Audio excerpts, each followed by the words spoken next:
Happening, everybody? Welcome into a brand new episode of Phightin Words. Anthony SanFilippo is here. I'm Bob Wankel. Anthony, Phillies take 2 out of 3 games against the Washington Nationals, and I want to get right to it, man. They've won back-to-back series, 4 out of their last 6. They're just trending along okay, I guess, here. But rather than pick apart every single thing that we saw this week, and a lot of sloppy baseball, a lot of bad baseball, and I guess we will get into that. I kind of want to go in a different direction at the start of the show, and I texted you about this last night, and I actually texted a few different people whose opinions I respect.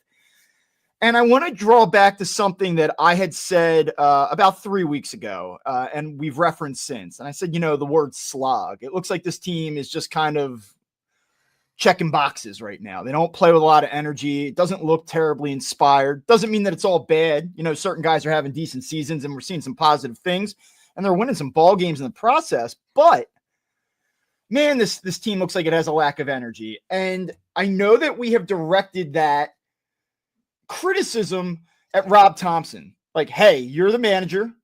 You are the guy who everybody feeds off of. You are the culture setter. And I think to some degree, he has to be responsible for that. I want to draw it back to another player, though. A guy that we have not talked about that much on this show, especially when you consider how significant his profile is within this organization. And that's Bryce Harper. And I want to get to the production and the play in a minute because it has not been great. But I just wonder, when you look at this team and the way it feels, like, how it feels like something's off? At what point do you start pointing the finger at Bryce Harper? I think it's a fair criticism, Bob. You look at the start that Bryce has gotten off to, it's been wildly inconsistent. And to be really, when I say wildly inconsistent, other than a stretch of maybe, 5 or 6 games, it's really been bad or disappointing, I should say. And he's supposed to be the straw that stirs the drink, right? I mean, he's the one who wears the headband that calls himself the showman. And he's not showcasing that in any way, shape, or form with regularity. It seems like here and there, like he'll have a moment, but for the most part, he seems like he's carrying the weight of the world on his shoulders. And like, he's not been miserable with people. Like, we're not getting that down in the clubhouse. Like, he's not being rude to the reporters and giving short answers or anything like that. But there certainly does seem to be a different air about him this season than in previous seasons. And I point that out to say that, even when he has a hit or does something good, it's just kind of like, yeah, all right, it happened. There's no fire, like that energy where he's, getting them fired up standing on second base, or he's been the guy that's kind of come up with some of their goofy celebratory stuff in the past. And, remember the golden thumb and everything else like that. Like, that's all been Bryce. And that element just seems to be missing a little bit. And I think it's translated somewhat into what you're seeing statistically from him to start the season. And maybe that's why a lot of people feel that this team, is going through that slog like you call, because you say it all the time, right? Like pets, they're like representative of their owner, right? In a lot of ways, a team is representative of their superstar. And if their superstar is kind of going through it and being miserable, well, then guess what? The team's going to kind of go through it and be miserable. It's just, okay, let's start with numbers. Here's where he's at right now as we're having this conversation. He's hitting .235. His on-base percentage is still .367, which is pretty solid, and then has a .784 OPS. It's not like this has been a disaster. Obviously, right. His average is not what you'd expect, and you'd like to see a little bit more pop than the 5 home runs. And I will grant you that we are talking about Bryce Harper in a 7-game stretch where he is 5 of his last 28, hitting 179 with a .250 slugging percentage. So he's not doing damage in this moment. He has not been productive over this recent stretch of games. And I don't care about that. I don't care about the numbers over the last 7. And a lot of times, like, we'll pick on guys and we'll put a spotlight on them when they're not getting it done. And I think it's fair to do that when you look at the numbers, but to me, it's beyond the numbers. It's not about the production or the lack thereof. It's just about the overall feel. And look, what does this season look like for him at the current pace? 94 runs scored, 31 doubles, 26 homers, 125 walks. Like, if that's where he were to end up, you wouldn't say, oh my God, what a disastrous season. You would say this is not a superstar output, but it's not like, oh man, this guy can't play baseball anymore. It's just like you do expect more. And I do feel like when I watch his at bats, and I get the sense that he feels this too. It feels like there's at least one swing every at bat or every other at bat where he has a pitch that he can square up and do damage with, and he fouls it back. It's like he's just off. He's just missing it. And when he does that, I'm looking at him and maybe I'm projecting something, but I see a guy that's like just ready to go nuts. Like, I can't believe I missed that. That was one I missed on. That was one that I should have done damage with. And I don't know. So I think where I'm coming from on this, it's like 3 different possibilities. One, he and his agent a year ago floated this "I want to be here forever" thing, and that has not materialized to date. Has that annoyed him to some degree, where he goes like, look, I'm going to play the game. I'm not going to pout necessarily, and I'm not going to be a dick, to reporters, but I'm not as invested all of a sudden. Is that possible? Is it that he wants to win so badly that he can't let himself relax and have a little bit of fun because he feels that this team has some deficiencies, and it's like, this is going to be another missed opportunity. This is another year where it might not go our way. Like, is he feeling any of that? Or is it just simply like he looks up and he sees that he's hitting 235 with 5 home runs right now and feels like I should be doing more than that, and he's just frustrated at himself? Or is it a combination of all the above plus something else? I just look at a guy that is not what I expect him to be in terms of production at the moment, and he's certainly not what I expect him to be in terms of body language. I don't know that he has to be out there waving pom-poms, but I do feel like that they look to him for a spark. I know he's not Johnny Rah-Rah guy in the clubhouse, but it's like lead by example, lead with fire on the field, and I'm not seeing that from him, and I do think it's having a bleed-over effect to the rest of this roster. Yeah, it's hard to put a finger on it, Bob. I don't necessarily know where it is, so it would be hard to speculate. I think the options you gave are probably the mix of potential reasons that Bryce is going through what he's going through.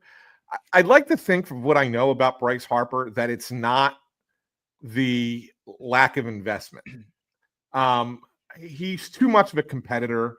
He's driven by the desire to be one of the all-time greats, that I can't imagine that he suddenly decides to shut it off a little bit. Like that one doesn't register with me. But I think the other ones really, really do. And look, you never want to use it's early as an excuse, but guys do go through this sometimes, and it depends on what part of the season they go through it. We actually have seen Harper have stretches like this in the past. I mean, what was it last year that he only had 3 home runs going into June, I think it was, or whatever. It was a low home run total, and he ended up still breaking over 30. So he gets really hot in the summer and breaks out of it, right? So I don't necessarily think it's something that's an alarm, like, oh my God, this is terrible, as you said. But I do feel like there is something not there with Bryce right now. It's just not right, and it's hard to put a finger on it. Like, I don't understand what's not working for him, and he hasn't really divulged anything when he's talked to us. So just kind of speaks in generalities. Yeah, it's a conundrum. I will say this: I hope that whatever is going on, and maybe it's nothing, and maybe we're just like, oh look, they're not playing that well, and so we're trying to figure out what's going on. I do think it's real. I do think that this energy that he seems to be showing on the field is real, and there's something to it. I hope that it's just simply baseball related. I hope there's, nothing else going on with the guy. I mean, these are human beings. I mean, he could be having a bad couple of weeks. I don't know, but I just look at it and say, like, man, there probably should be a little bit more here. And I think what I think is really interesting is people will start to, message me, whether it's DMing me on Twitter or responding to criticisms of other things that are happening with the Phillies. And like, when are you going to start getting on Bryce Harper? And I hear you. Like, I do. I mean, he in a lot of ways botched that game for them last night. That's a ball that he needs to make a play on at first base. It's also his first error of the season, by the way, but it killed them in that baseball game. And then when you look at the lack of offensive production that we're accustomed to seeing from him on top of it, yeah, like, it is fair, because when you look at high profile athletes in this city, when they go through a few weeks where they're not performing well, people get on them. I mean, look at the Eagles. The Eagles can go 3-1 over 4 weeks, and if the quarterback doesn't throw for over 180 yards, everyone wants to rip their hair out. And if you're going to scrutinize other high-profile players to that degree, I think it's probably fair to put a little bit of a spotlight on Bryce Harper. The reason why I have a hard time going in on Bryce Harper is that even as I look at his stats on May 2nd, if you said to me, is he going to hit more than 35 doubles this season, I'd say yes. Do you think he gets to 30 home runs? Probably within 1 or 2. Do I think he's going to end up hitting over 260? Yeah. Do I think he's going to end up with a 375 plus on base percentage? I do. So I guess I expect it all to even out, which is why I don't expect, that's why I'm not coming on here and going like, what is up with this guy? He stinks. Should we be concerned that this is all we're ever going to get for him for the rest of the year or for the rest of his career? Is he falling off a cliff? Is he in decline? I'm not there with that, because I don't see that with him. From a baseball perspective, purely, I think he's just a tick off, and I think he's probably going to put together a crazy stretch, and it's all going to look good. Yeah, I want to dive into that defensive play in a minute, but I think this is a good opportunity to make a programming note, because I'm sure a lot of our viewers are making comments right now about Bryce Harper and what they're thinking about Bryce Harper. And I'm not pulling them up on the screen. And the reason why is we are not actually live today. Schedule got in the way of kind of making it be possible to do a live show. So we pre-recorded this one and we're putting it out for you to watch later. But just so you know, you can comment to each other and you can communicate with each other. That's happening right now.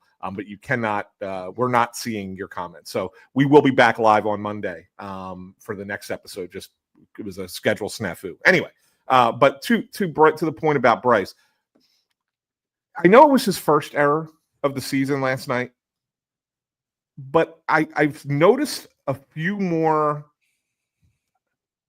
flaws in his defensive game at first base than maybe even last year when he was pretty darn good there. He's always had a hard time adapting to, should I go for the ball or should I go to the bag on those plays that are like between first and second. And I never really fault him for that because, you know, he's an aggressive player and he's going to aggressively go for a ball. He's trying to make a play.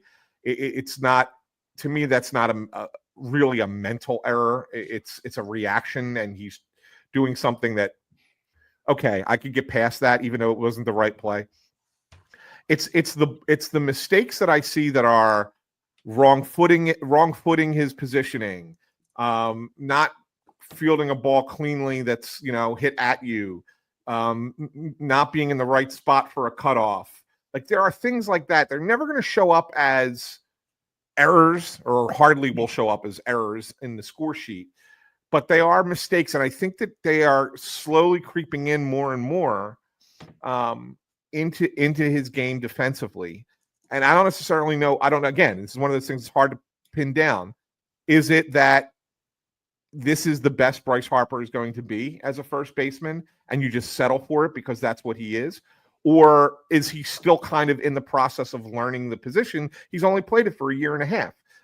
And there are going to be situations where you get there and go, okay, all right, he'll learn that. He'll get that. I don't know. I don't know where it is. But I do think in the grand scheme of things, with the other defensive deficiencies that the Phillies have, I know first base is low on the totem pole when it comes to importance of defensive play, but the reality of it is that there could still be mistakes made there that cost a team a game.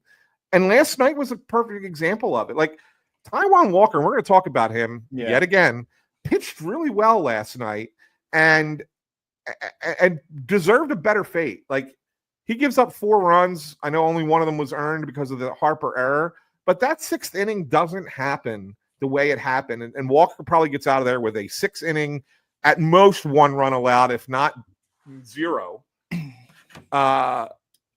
start. And instead it blows up on him because of a mistake by Harper. And that costs the Phillies the game. So, I think it's something that you got to look at. You have defensive lapses in other places on the field. You really can't afford to have it there as well. So interesting that you bring this up. You talk about the fielding of this team, and it has been sloppy, and it was certainly sloppy both last night and on Tuesday night as well. And I guess my question to you is this what the Phillies are, or is this simply a matter of sharpening up? I will give you one stat that I have not previously seen, and I just did the math as we were going back and forth here. But you look at overall runs allowed versus earned runs allowed, and I will tell you this: the Phillies so far this season have given up 16 unearned runs. Only the Athletics with 19, the Red Sox and Rockies both have given up 20 unearned runs. So the Phillies are 4th in unearned runs allowed this season. And again, you can look at every team, and I'm sure that there have been balls that probably should have been caught that have led to scoring outputs. But I can, on one hand already, just quickly count 5 other situations where balls probably should have been, turned into outs that led to earned runs. You go back to the Wheeler starts with Rojas out in center field against the Braves. It was 3 earned runs. Like, I just look at it and go, man, this team has been pretty sloppy. And that aside, just the eye test, you see some holes here defensively.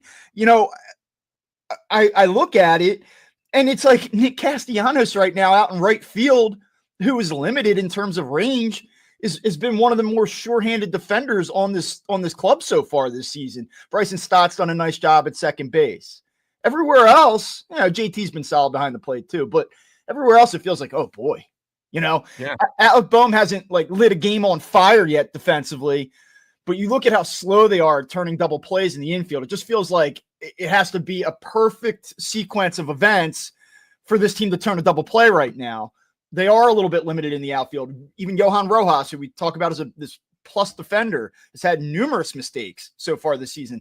Is this something that you think gets cleaned up, or is this kind of what it is? They've cleaned it up in the past, but when I say they've cleaned it up to the point where they're adequate, right? They don't ever seem to clean it up beyond adequate. They don't ever seem to clean it up to be, they're a good defensive team. No, I don't think that it's in the DNA of the players that are playing on a regular basis to be good defensive players. I think that they can be passable, and I think that they can clean it up to that point. But is that good enough? I don't know. I don't know if it's good enough. You always have in the back of your head, and you hear people talk about that all the time with Turner, because, it's in the back of your mind that, he's going to make an error at the wrong time and it's going to kill you.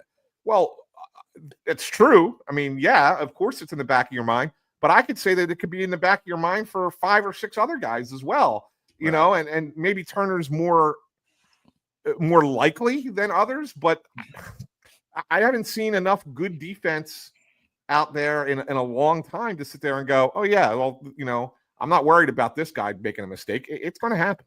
So to note here, the Phillies have the 11th best overall fielding percentage, which is seemingly fine. You look at defensive run save, and it feels like the Phillies have never really been a great defensive run save team. And I know that defensive metrics are extraordinarily flawed, and I get it. But I will just say the Phillies have the 4th worst defensive run save so far this season. I don't know what's going on with the Athletics. They're at negative 38 as a team, which is just insane. The Angels are negative 22. The Rockies, negative 16. The Phillies, negative 13. And then the next worst team is the Orioles, at -9. So, I mean, the Phillies are really down there. And I think if you were to go through position by position, you'd probably see them be bottom 5 in numerous spots. I didn't look it up in advance, but I'd say that's probably a pretty good bet. Yeah. And by the way, if I had to make a guess on the A's, they are playing in a minor league ballpark that they're unfamiliar with for the first time. And maybe that kind of has something to do with it. Sight lines, not knowing the field as well. I mean, yeah, they're not a good defensive team. I'm not trying to make excuses, but if you're trying to figure out why you're minus 38 defensive runs saved, that could be part of it. And I'll just give you this real quick. They are 29th out of 30 teams in defensive runs saved at shortstop this season. So, look, I mean, hell, even Alec Boehm, they're actually only 17th at third base. So, I mean, that's not terrible. That could be worse, I guess. Yeah. I don't know. All right, let's turn it positive. You get Taijuan Walker out there last night in what you would think would be his final start for the time being, at least. And he really goes out on a high note. He competes. I believe he kept the national scoreless the first 5 innings of the game, and then things broke open in the 6th, and much in part because of Bryce Harper's defense. I guess. And Rafael Marchand's errant throw, too. I kind of want to get to that in a minute. Let's table that for 1 second. Taijuan Walker in 6 starts this season, 2.54 ERA and a 1.34 WHIP. He's only struck out 22 batters in 28 1/3. I wouldn't say that he's electrifying. I would imagine that if he made another 6 starts, the numbers would not look quite like this. But he really did a job for this team and gave them a chance to win for the most part. Pretty much any game that he started. I did not see this coming. I don't know who did. Maybe the Phillies did, or maybe they were just thrust into a position of absolute necessity. It was break glass emergency type of scenario, but credit to Taijuan Walker. I don't know what happens with him here on out. I don't see it out of the bullpen. Is he a guy that just throws in games where they need to eat up a few innings because they're up 5 or down 7? Like, what do you see happening with him? And you have any other takeaways from what we saw from Taijuan Walker? And is that enough to make him a trade chip even come late July? Like, what do we think?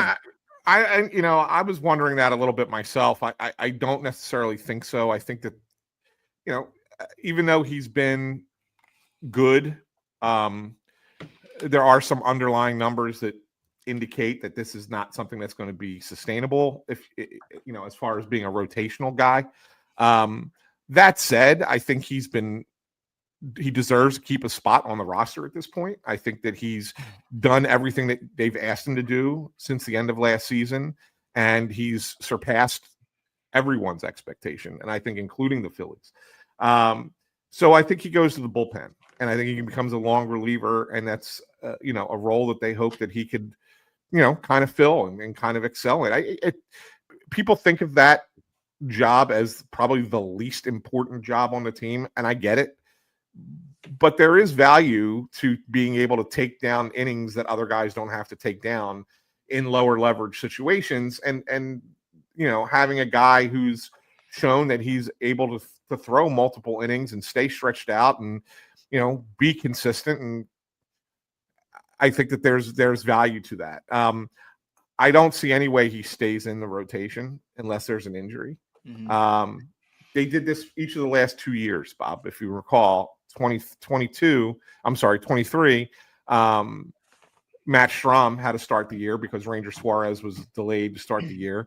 Strahm pitched 6 games. Feels like a million years ago, doesn't it? Right. He was pretty good as a 6 game as a starter. And Suarez came back and they moved Strahm to the bullpen permanently, which was the right thing to do. He's been become an all-star reliever, one of the most reliable guys in the bullpen. Okay. Win for the Phillies in that case.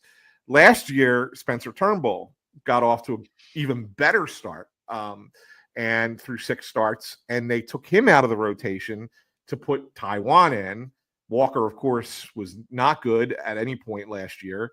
Then Phillies try to put Turnbull back in the rotation in June. He gets hurt and then never throws another pitch again for the Phillies. And so last year's situation was a disaster.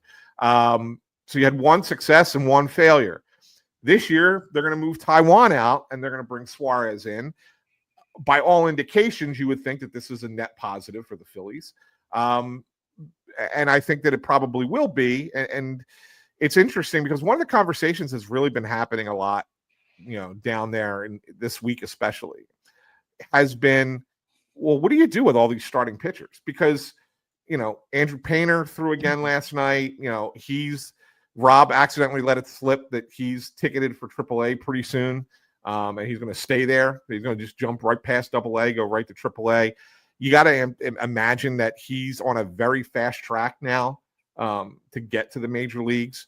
What do you do when Andrew Painter gets here? And then not only that, assuming health, and these guys tend to stay healthy with the Phillies, knock on wood for you fans. What do you do as the season progresses? Do you move someone into the bullpen?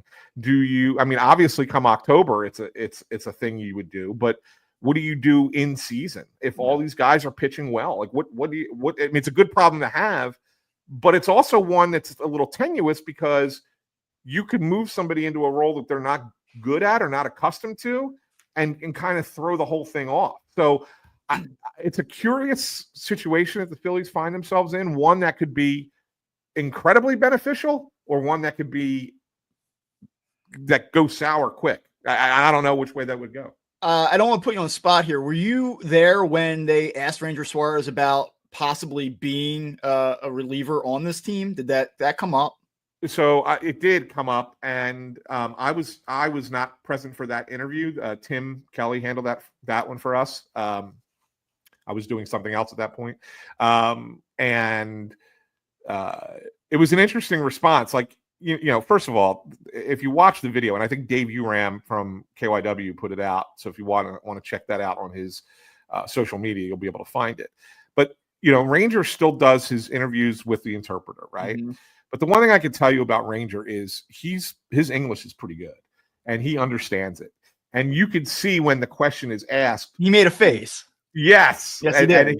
Yes, he did. And he's sitting there and he's waiting, to give his response.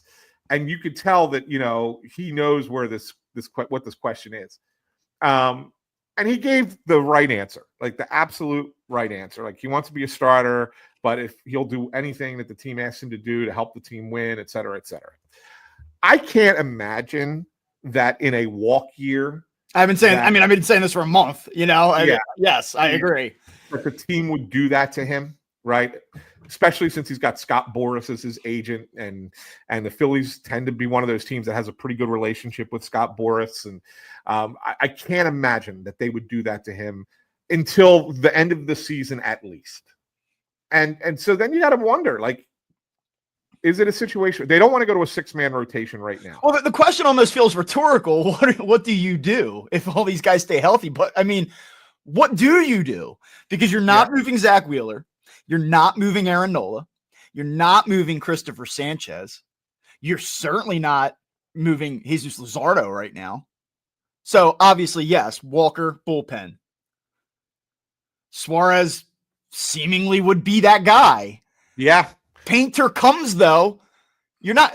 I know that there's been this idea like, well, they want to limit his innings, and why don't you bring him up because you have a bullpen deficiency and let him throw out of the bullpen? And I get it. My thought to that point, though, would be, 1, he's never done it. 2, that's not what he's here to do. 3, I don't think that they want to put the stress on his arm where they throw him back-to-back days because that's not something that he is programmed to do. And I just think that there would be way too much risk in doing that. And I don't think that they plan to handle it that way. And say, well, what if they're really cautious and they only throw him once every 3 days? You can't have a guy occupy a bullpen spot that has that many restrictions on him. And the best ability in the bullpen is availability, right? I mean, and to not be available would, more often than not is not a good. I just can't imagine them being so cautious with this kid and so regimented with how they've brought him up and what he represents to this franchise that they'd put him in a situation where they're like, you're going to be our 8th inning guy. Go get him. I just don't see them doing that. But then it's like, what do they do? What are they going to do? Do they go to a 6-man for a period in July when he's up here and let things shake out that way? And I know that in most situations, this stuff will play itself out. Someone's probably going to get hurt. Maybe Ranger Suarez isn't good over his first 6 starts. And they say, now we have enough evidence and enough, data in play that we're going to move you to the bullpen and we don't feel bad about it. A million different things could happen here. But right now, looking at it ahead, it is an interesting dynamic. There's no question about it. And here's the thing, Bob. I could see moving both of those guys, and I mean both Suarez and Painter, into bullpen roles for the playoffs. Much like the Rays did with David Price and the Cardinals did with Adam Wainwright back in the day, right? Like you take your young stud hurler who can throw 99 and say, go get him in a high leverage situation, kid, in the playoffs and just blow people away. Right. And you can have success with that. And I guess you could look at it and say, you don't have to fix your bullpen via trade and give up prospects like they did last year with Carlos Estevez and get mediocre results and not be able to keep the guy. And you just traded away 2 of your top 10 prospects, to get those mediocre results. You can fix it from within in that perspective. And so maybe they do that come the end of the season, October, and maybe they ride a 6-man rotation for a little bit, in July and August, and then come September, make that change. Fine. But it's a tough spot. It's a weird way to operate. And I think that their philosophy, their thinking is, well, you never make it through a season with 6 pitchers or 5 pitchers, starting pitchers. Like somebody gets hurt, you need other guys. I guess they had 11 different guys start last year, whatever the number was, right? Like you always are going to have to need more arms to get through a season. But what if you don't? Not to say that it's going to be the same 5-6 guys. What if Wheeler, Nola, Luzardo, Sanchez, Suarez, nobody's getting hurt and their guys are just pitching, right? Like, what do you do? And I think that's got to be one of the options that you have to consider. And the Phillies are, they'll punt as much as they can. Let me throw a weird one at you here. I don't think you do this, but if Ranger Suarez comes back and he looks like Ranger Suarez of the first half of last season, you consider just saying, hey, we have a surplus of starting arms here. We don't want to make this guy a reliever. We don't want to go to a 6-man rotation. We don't want to do all these things. We're just going to look to trade him at the deadline. Like, this is a great chip. Why wouldn't another team want this guy?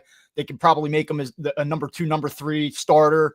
We can get back something of value that makes us better. We certainly have plenty of holes. Is that something you think about doing?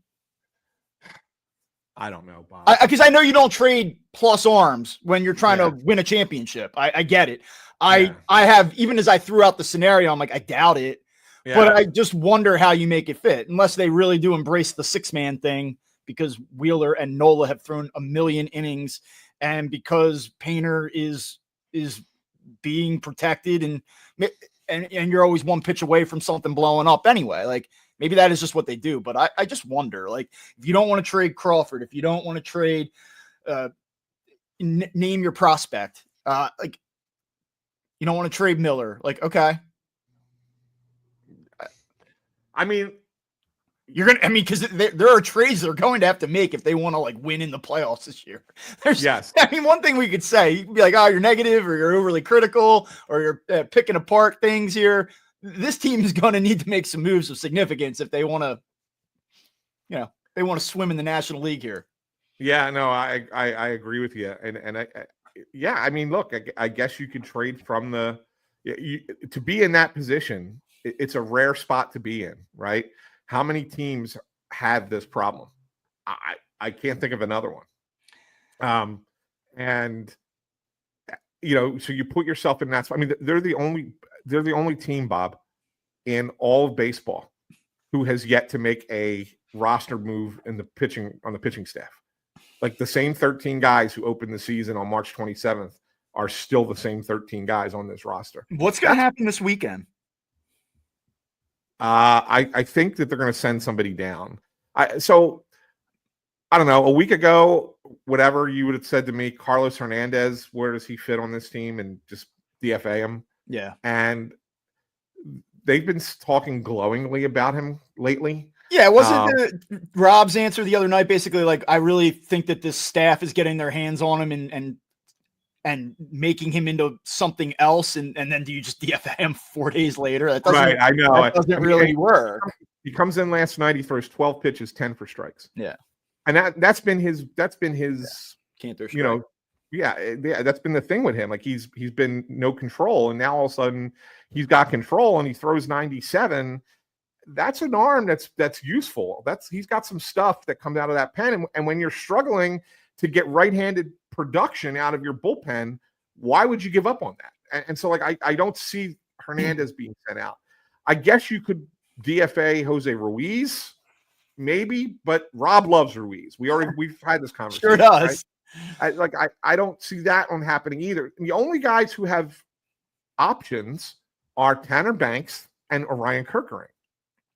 Kerkering has not pitched well lately.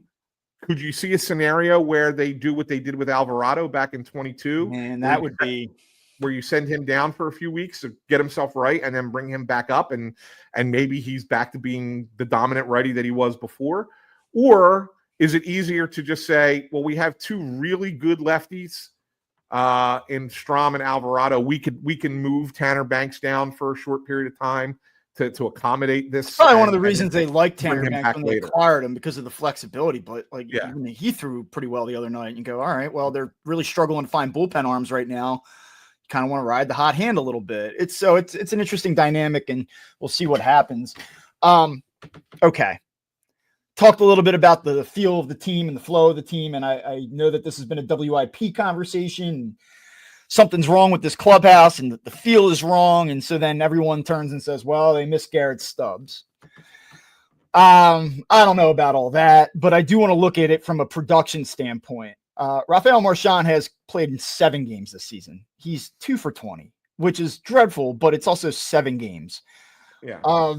Last night he makes a throwing error. I mean, maybe Trey Turner can keep the ball in the infield. I don't know, whatever. But it was not a good play by Rafael Marchand. He didn't need to rush it. There was no need to rush that throw.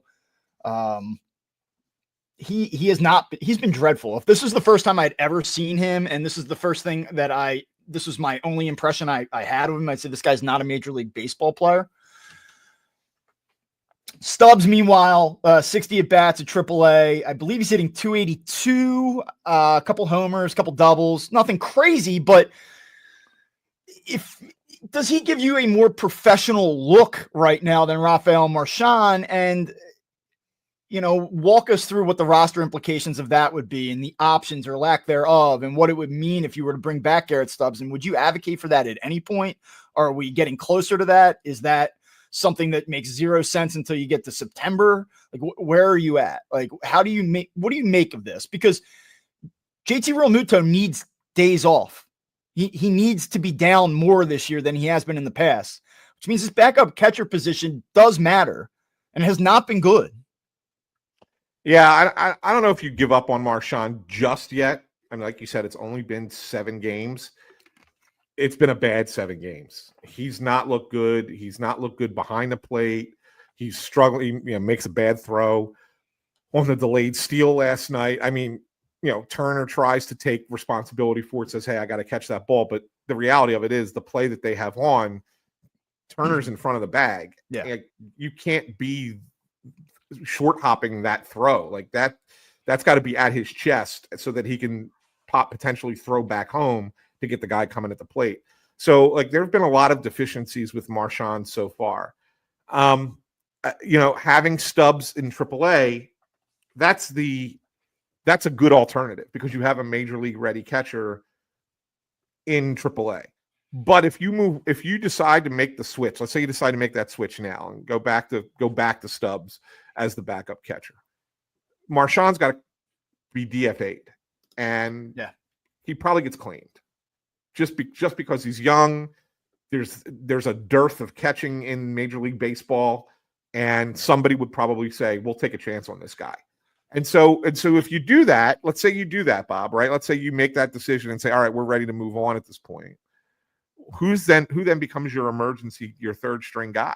Yeah. Because if Realmuto gets hurt, Who's still in the like? You don't have that depth in the organization, and so to me, I think you kind of sit there and say, I'm willing to get by with the backup catcher we have. He may not be good, and I wish he was better than he was, but I'd rather that and still have Stubbs as your ace up your sleeve for if something goes wrong, than get rid of one more guy and not have the depth. They evaluated Marchand in a way where they said, okay, if JT Realmuto is in full decline mode here, this guy can be our starter for a year or two. Like, do they think that highly of him?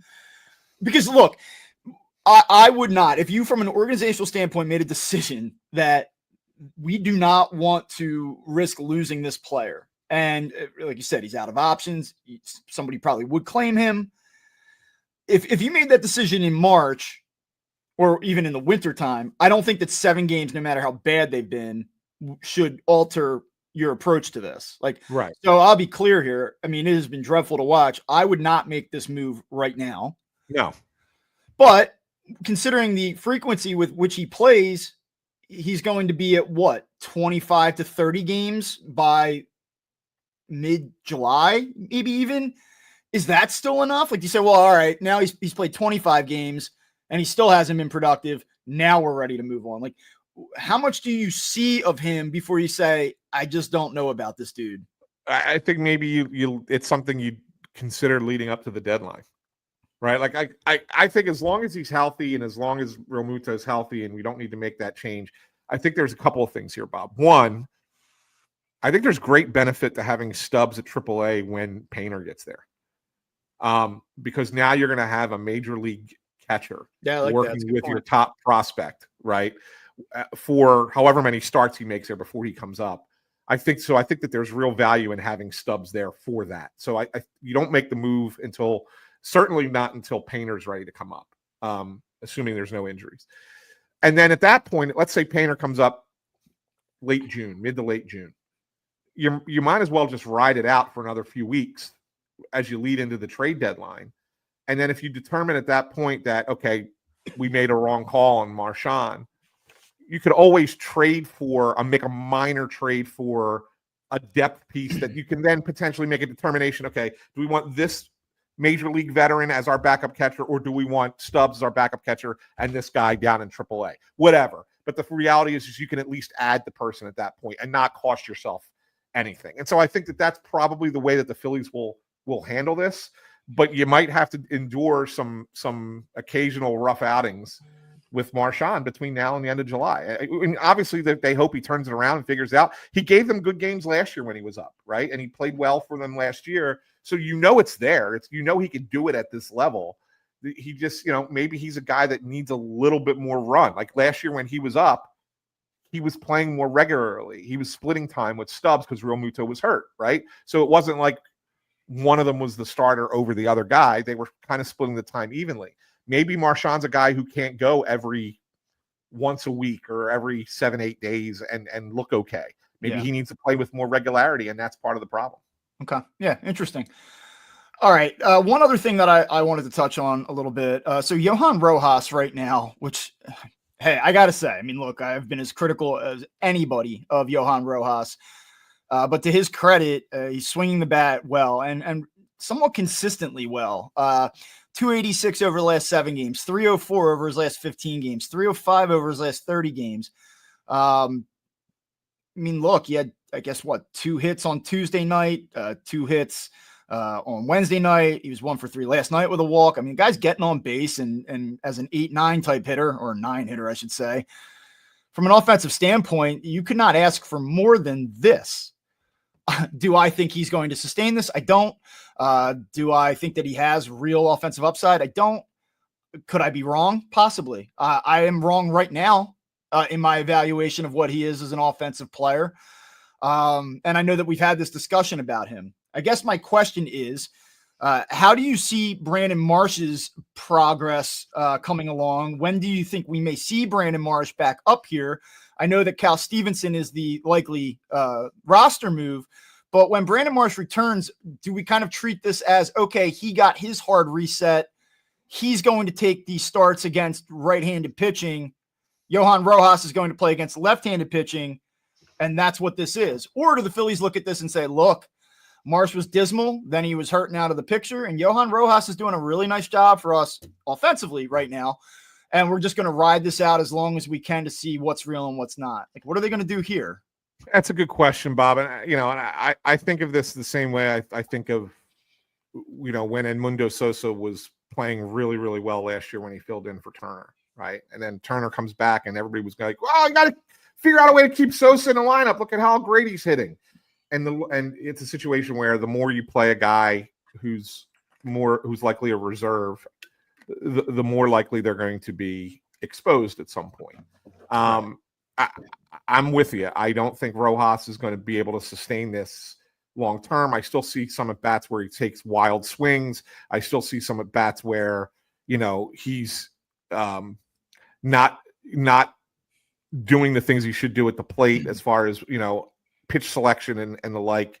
And, you know, and then there's at bats where he makes a big hit. Like, you know, he's gotten some key singles. He's got that triple last night. Well, Rob has to talk to him about that too, because there's no reason to go for third there. Just not. You stop at second and, you know, give your guy behind you an opportunity. So again, the lack of baseball sense is alarming to me. But so yeah, I mean, I do think they go back to the platoon, but I don't think Marsh gets much of a leash here. I think if Marsh continues to struggle, and look, he had 2 hits in the game last night in his rehab assignment, made a great catch in the outfield.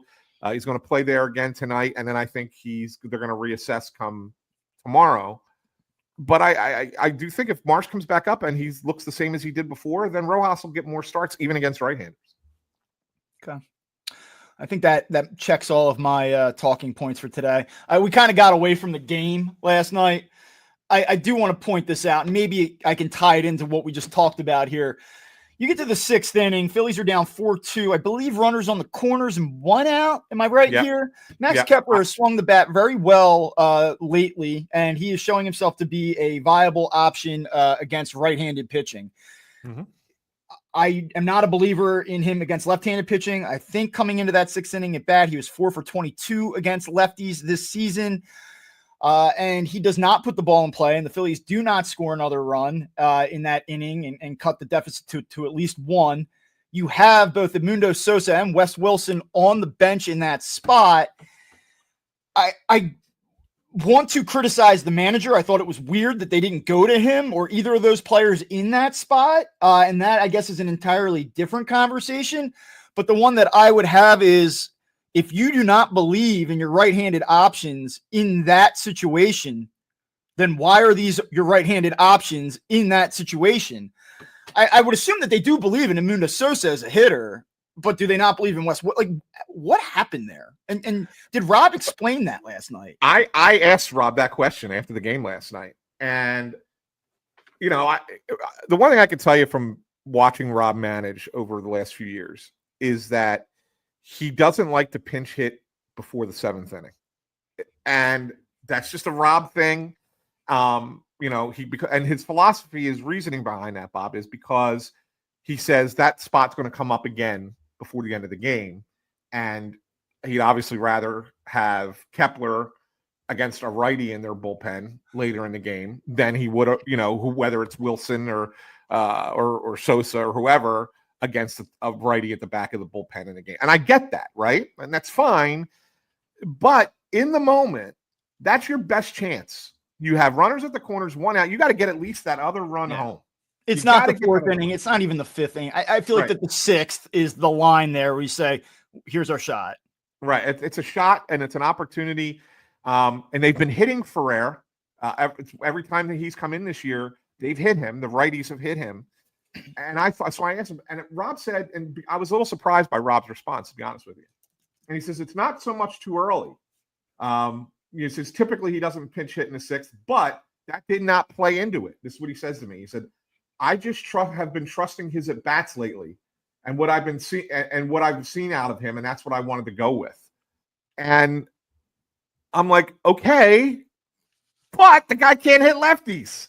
So why are we trusting him in that spot? Yeah. Like, I agree that Kepler's been good lately. And if it was a right-handed pitcher, no question you're keeping Kepler in there.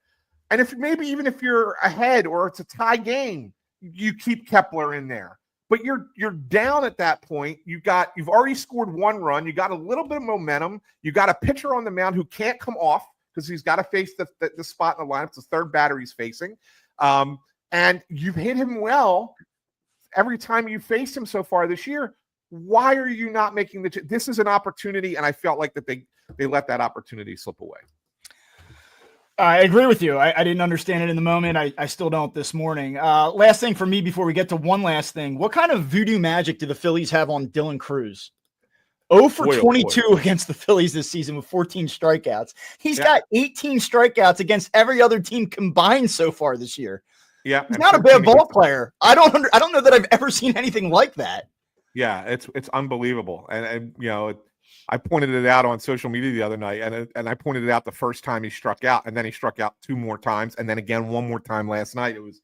It's been unbelievable to strike out 14 times in 6 games against one team. Like, that's truly. I don't know what it is, but they certainly see something. They've certainly got something there, and they've got it figured out. I don't know what it is, but that kid's going to be a good ball player in this league, and I think he's going to be a good ball player for a long time. And if the Phillies are going to, face the Nationals a lot, you're going to want to keep that, whatever it is that you got on him, you want to keep that in your back pocket, because that's pretty dominant for a pitching staff to have against one guy. And finally, actually, one more thing here. Crystal ball time, Anthony. What do you got this weekend? You've been hot lately. Yeah, I know. I got that series right too. Phillies take 2 out of 3. The pitching matchups are what I like this weekend, and I feel like we're going to say this with a lot of series with the Phillies, but the Diamondbacks pitching situation is not the greatest right now, and so I kind of like what you're going to see. I mean, Merrill Kelly has not been great. He goes up against Luzardo tonight. By the way, I got a really cool story coming out at noon today, Friday, on Jesus Luzardo and a change that he made in his delivery from last season to this season, and how that has kind of made him feel better and throw better to start the season. Really kind of a neat thing that was first identified by Ant Jr., believe it or not, and sent it my way, and I got to talk to Luzardo and Caleb Cotham and even Aaron Nola a little bit about throwing from a lower arm angle. Normally when pitchers throw at a lower arm angle, you think like they're getting tired or they're wearing down. In this case, it was intentional, and it was done to keep him more upright when he delivers, so he doesn't have that, what they call trunk tilt. Doesn't hurt the shoulder, doesn't hurt the elbow, doesn't hurt your back. And so Luzardo's feeling a lot better. Anyway, so I like that matchup tonight with Luzardo and Kelly. I mean, the one guy who's pitched well for the Diamondbacks is this Brandon guy. Pfaadt. Yeah. This is like a PTSD guy here for me. Yeah. Brandon And he goes up against Nola on Saturday. I mean, Nola, we've said like his last 2 starts have been better. But the Phillies got to figure out Pfaadt, and that smells to me like one of those games that's a low scoring game the entire game, and the Phillies are finding themselves in the thick of it late. And the one good thing is Arizona's bullpen's a mess right now. They got a couple guys hurt. Their 2 best relievers are hurt. And the other guys haven't been good. So, maybe it's an opportunity for them to take advantage. And then Sunday, I mean, he got Rangers' first start, and he's going up against Rodriguez, who's been terrible. He's like over bad. 6, right? Yeah, really bad for them. So, like, I look at the pitching matchups, and I say, I got to favor the Phillies 2 out of 3 in this series. Yeah, but the Diamondbacks have a good lineup, man. Corbin Carroll has been sensational. They got some pop in that lineup. Eugenio Suarez has, we talked about him last week with the 4 home run game. Leads the National League in homers. So there's some pop in that lineup, and they've been going well. So it's going to be a tough series, but I still think the Phillies take 2 out of 3. Cool. All right, one last thing. Bob, I'm going to throw a couple names at you. I want to see if you know the situation, even if you recognize the players. Ryan Johnson, Jake Eder. No. Am I a fraud because this didn't click right away for me? No, you're not a fraud. I might be fraud, but not because of this. Ryan Johnson's a right-handed reliever for the Los Angeles Angels. Okay. Jake Eder is a left-handed reliever for the Los Angeles Angels. The other night, they were both sent to the mound to start an inning together by Ron Washington. I missed this. Yes. So this is kind of it was kind of ridiculous. So Johnson had finished the previous inning. He had gotten the last two guys out in the previous inning. And after the inning's over, he goes out to the mound to start the next inning. But Washington had called Eder in from the bullpen, who's a lefty, to face a lefty to start the next inning. By the lack of the miscommunication, whatever went on there, because Johnson took the mound, by rule, he has to face the third batter that inning. So Eder then has to go sit in the dugout for a batter. Johnson lets the guy on base, and then you can make the change. But now you don't have a lefty on lefty. Now you have lefty on righty, and it kind of just blew up in the Angels' faces. So once you bring the pitcher into the game, he's still, even though he makes the mistake on the scorecard, he doesn't burn the pitcher because he hasn't thrown the pitch. Correct. He couldn't technically take them out. Got it. Because Johnson, I got you. Once Johnson goes back onto the field and crosses the line, go out to the mound, then because he only faced two batters the previous inning, he has to face a third hitter because you've got the 3-batter minimum unless it ends the inning and you don't go back out for the next inning. So he had to face the third hitter. So yeah, he didn't burn both. The Angels 12 and AP Crawford, by the way. Of course. 12 and 18 Angels. Trout on the IL again. Are we talking about our annual summertime fire sale with the Angels here again? Holy smokes! What a bad organization! It's so bad. I got to. For the third straight year, and I get again, it's about his health and all of that too. But like, at what point does that guy say like, I don't want to be here anymore? It's cool that like it's your organization. He wants to be a one organization guy. He's loyal to them, or he doesn't want the spotlight. Whatever the criticism is, or whatever the rationalization is fine. But you would just think at some point you wake up and say, okay, I'm not going to play forever. This is never going to get better here while I'm in this league. I have to go. Yeah. Yeah. I don't know. I mean, this one doesn't seem to be a long-term kind of thing. Like, this is a bone bruise. So this is probably a short IL stint for him.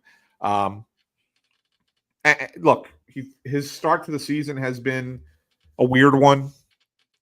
He's second in the American League in home runs, or tied for second in the American League in home runs. Yeah.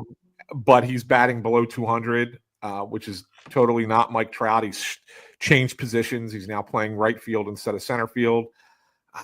I don't know, Bob. I mean, like, he's got to see what's going on out there. They brought in a bunch of veteran players this year, which was odd. I mean, they made that trade with the Phillies last year when they traded Estevez, and they got two young pitchers. And you could sit there and go, all right, the Angels are finally maybe starting to look at it and say, let's start bringing some youth in, some prospects, and kind of turn this around. And then they spend their entire offseason bringing in veteran players. Just didn't make any sense. Like, it really made no sense to me. So I don't know what direction they're heading in other than down. But I mean, they gotta sell. And Mike Trout would be wise, I think, at this point to sit there and say, yeah, get me somewhere else. Doesn't have to be Philadelphia. He could basically say, don't trade me to Philadelphia, but get me somewhere else. Because the Angels are going to have to pay if they do that, right? I mean, it's 5 more years beyond this one at 35 a year. Yeah. And it goes through his age 38 season. It's 2030. Yeah. I mean, they're going to have to pay something. They're going to have to pay something. But get him somewhere. Crazy. Get him somewhere where he can be doesn't have to be the guy and the focus of the team. And I guarantee you he'll be a better player. Absolutely. and help a team win. Yeah. All right. Well, get us out of here. Yeah. Well, thanks for watching Phightin Words today, or listening to Phightin Words today. Like we said, it's a pre-recorded episode today. We'll be back live on Monday morning following the Diamondback series and kind of looking ahead to the road trip that starts in Tampa at the minor league stadium in Steinbrenner Field down in Tampa, where the Rays are playing their home games. That starts on Tuesday. with Zach Wheeler back on the mound, and we'll talk about that. But in the interim, you can subscribe to Phightin Words on Apple Podcasts, Spotify, Amazon Music, Pandora, wherever you get your podcast. But better than that, watch us on YouTube. So subscribe here, click the thumbs up, ring the bell. You'll never miss a show. You'll get an alert, let you know that we are going live, and you can tune in and watch the show. And if you're listening in the podcast feed and you don't know where to find us on YouTube, it's very easy. It's www.youtube.com/@Phightin Words. So for Bob Wankel, I am Anthony SanFilippo saying thanks for tuning in. Have a wonderful weekend, everybody, and we will talk to you on Monday.